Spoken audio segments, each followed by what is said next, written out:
Aly Khalifa wide open. He drives and dunks it. He got hammered. Ali knocks it down. The Egyptian magician, Aly Khalifa. We are live in Studio B with your day-to-day BYU sports play.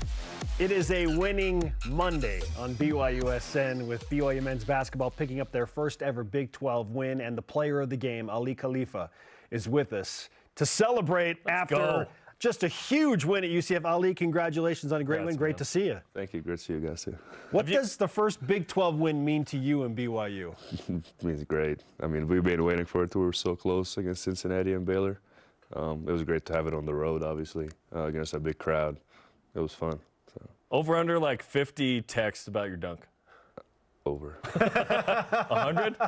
No, not 100. It was a lot of tweets, I would say. A lot of social. A lot of social stuff. Good social. Yeah. They should have called the foul on that too, right? Yeah, 100%. Okay, when you turn and realize, oh, they didn't follow me. Yeah. Like instantly, or you're like, yeah, I'm throwing this down. So actually, there's a backstory for that. It was a media timeout. Coach just subbed me in, and he realized. Coach Pope takes all credit for that. He realized like they're jumping over in the handoffs, and he said, "Aly, just keep it when down. Give you the ball. Try to catch it deep and just keep it." And Spencer told me I'm gonna cut from the corner because he wanted to get the ball. And in my head, I'm like, I'm just gonna try and dunk it. And I was wide open. I thought I was wide open. I thought I'm gonna just be myself, and then their big man jumped and made it look better. So now, backstory on that: when you took a tour when you were being recruited here, one of our boss actually was explaining like the replay room, and he goes, "So when you dunk it, you know," and you go, "Now wait a minute, you don't know my game." Yeah. Dog, that's your game. That's part of your game, right? Exactly. Now part of the game. I love it. I love it. Aly Khalifa is with us on BYUSN. It got a little bit strange at the end. You're up 13, but you hold on. What does it take to win a game in the Big 12 Conference when the margin of error is so thin? It takes a lot. It's so hard to win, obviously, in general, in any conference, but in the best conference in the world, the teams that people talking about UCF, the hottest team in the country right now, because they just beat Kansas. Everybody thought Kansas unbeatable, and UCF just comes and beat them at home, and they play us with big crowd, and it took a lot, obviously. Like you said, we went through adversity this last 6-7 minutes, and I feel like our defense was holding great against them, rebounding and defense and getting stops, and our free throws we need to work on that, obviously, but it was just good to see that fight in us. Even if we're not scoring, we let them score, and we want to win. So 58 points allowed. They shoot 29%, 17% from three. Yeah. What did you guys do defensively? Sometimes people miss, but hey, you can kind of create a certain kind of shot defensively, right, that they get. Yeah. What did you guys do to do that? Because that was the winning formula. Yeah, I feel like we forced a lot of contested threes and contested mid-range shots. I feel like they obviously crashed the glass super hard with all 5 players. And yeah, Diallo was a handful. Yeah, he was a huge dude. So it was good to force them to take bad shots, and they were missing, and they were getting second chances, and we didn't give up. They were missing those too, and that showed a lot of fight in us. Even every time out, we would talk about getting stops. We wouldn't talk about offense at all, and it took a lot defensively just to be able to get stops and just force contested shots in the pick and rolls, just have active hands and just try and get a stop and get a rebound. So you've had a lot of great moments in your college basketball career, spanning from Charlotte now to BYU. Where does what happened on Saturday with your season-high 17 points and the dunk and the first Big 12 win rate among all of the things you've accomplished as a basketball player? It's probably top 2, I would say. It was just great. It was so fun. Even after the game, we would run to the locker room, and we were just having so much fun and shouting. And just good to see the ball go in and be able to shoot the ball. I think that's the most shots I took this year. And I was just so super happy we just got the win. We were so close against Baylor. Like I said, we were so close against Cincinnati. And it's good just to get a win in the Big 12, obviously the first win. And it just feels amazing. So. You said top 2. What's the other one? In Charlotte, we had a buzzer beater against our rivals, Davidson, at Davidson, Jackson Threadgill. So my best friend, he hit the shot. That was something else. That was that's awesome. That was like overtime, away game, and I would say that's both of them probably number 1 right now. Yeah, both away games. Yeah, both away games. Exactly. It's hard to win in this league, man. Exactly. Wherever you play, we'll talk about Iowa State in a sec. Which, by the way, ranked matchup, we think, and top 10 in the net. I mean, that's about as big as it gets. Pretty big time. Okay, the celebration. Walk us through that, and then it's Pope's 100th win at BYU. There's a jersey from Trevenel. That was pretty cool. Yeah, so we went to the locker room, obviously. Dallin had the phone on him just to record what's going to happen, and Trevenel had his jersey just to have a number 100 on it, and it was just pretty cool. I think we would have done it against Cincinnati or Baylor, and just pretty cool to see Coach Pope get 100 win at BYU. It just shows a lot about him. Only 4 or 5 years, and it was so fun in the locker room right after if people saw the video, it was just to get over with, just to get the first win and get rolling, obviously, and it was cool. Did you hit your head on the ceiling in there? It looked like it was like an office space. Yeah, it was pretty close. I mean, it was a pretty small area in the locker room, but I didn't really.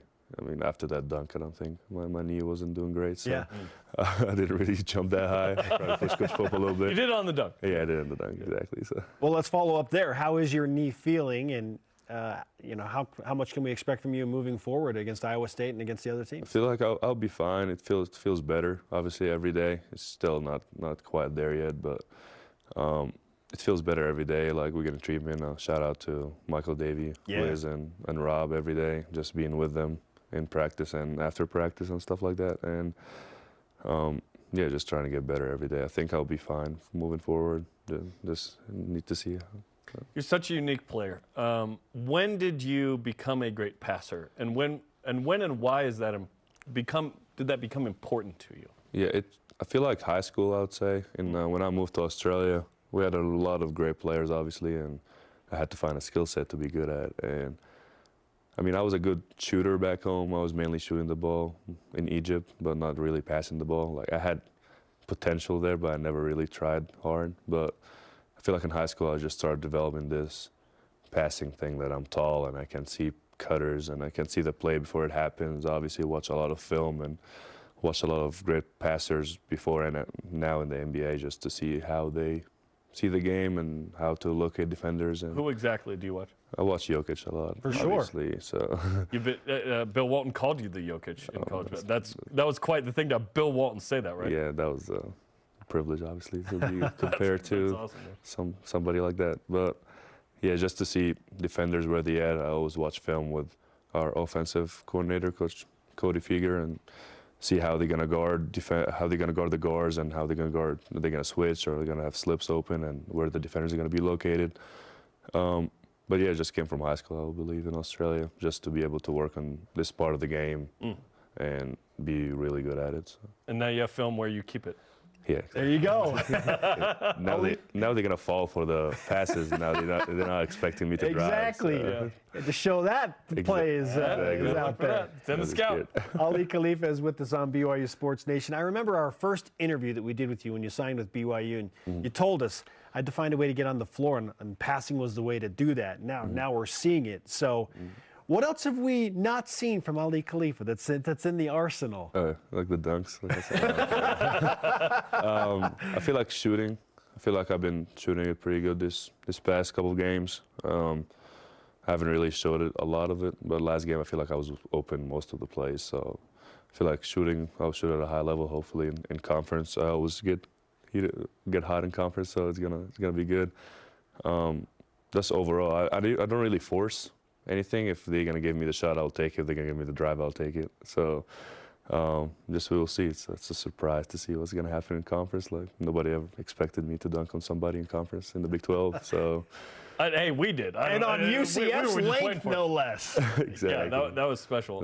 With all the what are the fronds in the crowd. The palm fronds. Yes, the palm fronds. Okay, huge game with Iowa State. You know every game's important, but when a game like this, an opportunity to get to 500 in the league and pick off a team like this, what is it like to know, okay, we have another huge opportunity coming up and at home? Yeah, it's great. I feel Iowa State has just beat Houston last week, and they beat Oklahoma State by a lot on the weekend, I believe. Yeah. Mm-hmm. And I mean, they come here in Provo, and I feel like we have a very good chance to get the win. And like you said, to get 500 in the league, and to prove to the league that we belong here. We don't care about what happened before. We just care about the next game, and we take it game by game. And we're really excited. We're going to host a really good team, like top 10 in the net. And I I mean, we're top 10 in the net as well, so it's gonna be really fun tomorrow, I believe. Your deep blue is so cool, by the way. Oh. Thanks for sharing your story. Is there Thank you. anything that you want to follow up on from the story and tell people about that didn't get mentioned or there? Because it was cool to see you and Nesma, Yeah. who played at Cincinnati. Yeah, no. Connection. I mean, they showed a lot. I'm not. They would have showed some of my friends as well. My girlfriend would have been cool as well. But they interviewed them, I would say. But I don't think they had space in the video. Yeah. Because they couldn't fly. They were on Zoom calls. But it was pretty cool just to see BYU Nation really cares about who we are as people before an athlete. So it was pretty cool. Great stuff. Aly, congratulations again on a big win. Let's give you some BYU Sports Nation karma to go and play well against Iowa State if they decide to leave you open and there's a lane. Maybe another yam. Hey, We'll see. Just go do your thing, man. I'm going to try. I'll get that. Thanks, Aly. Thank you. Appreciate